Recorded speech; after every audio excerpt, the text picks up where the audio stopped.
बिस्मिल्लाहिर्रहमानिर्रहीम जज़ल्लाहु अन्ना सय्यिदना व मौलाना मुहम्मद व आलू।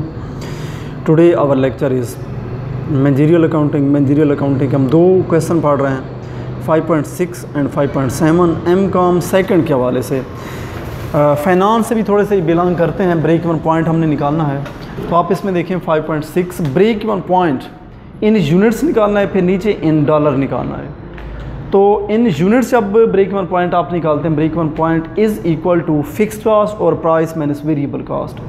फिक्स्ड कॉस्ट आपके पास मंथली बेस पर गिवन है, वो आपके पास है कितनी 4200। प्राइस आपके पास है 15 और वेरिएबल कॉस्ट आपके पास क्या है 12।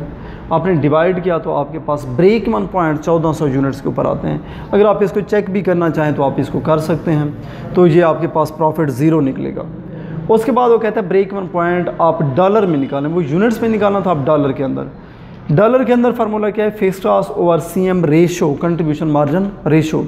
अब फिक्स्ड कॉस्ट आपके पास है 4200, सीएम रेशो आपके पास है 20%। और 20% आपने कैसे निकाली, ये वर्किंग आपके पास है। वर्किंग में सेल एक यूनिट कितने का सोल्ड आपने किया 15 का, वेरिएबल कॉस्ट क्या है 12 और कंट्रीब्यूशन मार्जिन आपके पास है 3। अब सीएम रेशो आपने निकाली, सीएम ओवर सेल मल्टीप्लाई 100, वो आपके पास कितना निकला 20%। ब्रेक इवन पॉइंट 4200 को 20% यानी 0.20 से डिवाइड करेंगे तो ब्रेक इवन पॉइंट आपके पास $21,000 निकला है। यानी ये ब्रेक इवन पॉइंट ये डॉलर में है, वो किस में है, यूनिट्स में है।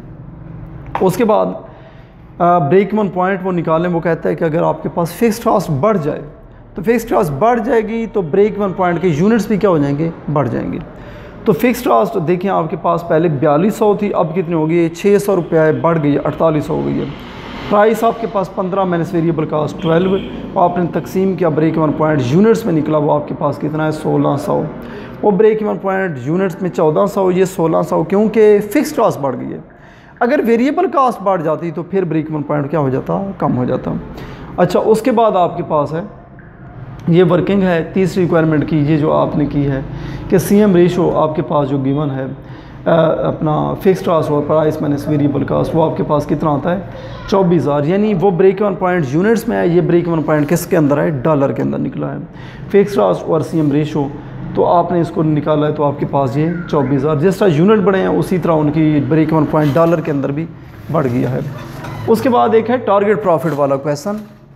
ये क्वेश्चन आपके पास है 5.7 यूनिट सेल्स टारगेट प्रॉफिट, यानी आपने यूनिट सेल निकालने टारगेट प्रॉफिट के हिसाब से। फार्मूला क्या है, fixed cost plus target profit over price minus variable cost. अब फिक्स्ड कॉस्ट गिवन है वो आपके पास है 50,000, target profit 10,000, price $120 and variable cost $80। तो आपने इसको डिवाइड किया, टारगेट प्रॉफिट के यूनिट्स कितने आते हैं 1500। यानी अगर आप टारगेट प्रॉफिट अचीव करना चाहते हैं 10,000 पर मंथ, तो आपको यूनिट कितने सोल्ड करने पड़ेंगे 1500 यूनिट्स। अच्छा, वो कहता है आप टारगेट प्रॉफिट निकालें डॉलर्स ऑफ सेल, वो यूनिट्स में या डॉलर ऑफ सेल में। तो सेम वैसे उन्हीं से बिलोंग करता है, fixed cost plus target profit over price minus variable cost.